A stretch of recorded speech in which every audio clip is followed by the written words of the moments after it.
Pattern cloth stitch చేసామన్నమాట. ఇలాంటి pattern ఇలా ఫ్రిల్స్ పెట్టాము ఇదంతా. చూడండి, దీన్ని ఇలాగ ఫ్లవర్ లాగా అయితే స్టిచ్ చేసి ఒక బీట్ అయితే పెడుతున్నాను అనమాట. ఇది ఎలా చేస్తున్నాను అనేది మీకు ఒకసారి చూపిద్దాం అయితే వీడియో తీస్తున్నాము. ఫస్ట్ అయితే ఇలా ఫిల్ట్ కింద అంతా పెట్టుకున్నాం కదా, ఫ్రిల్స్ కింద నెక్ అంతా ఇలా పెట్టుకున్నాము. పెట్టుకుని దీన్ని జస్ట్ ఈ కార్నర్స్ అండ్ ఈ కార్నర్స్ ఒక ముడి అయితే వేయాలి, ఇలాగా చిన్న ముడి కింద.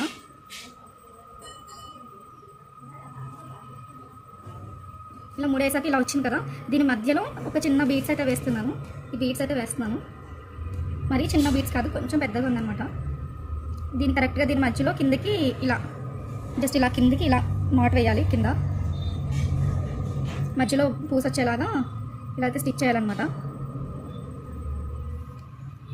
ఒక 2 టైమ్స్ పైకి కింది కానీ కింద ఒక 3 వేసేస్తే సరిపోతుంది.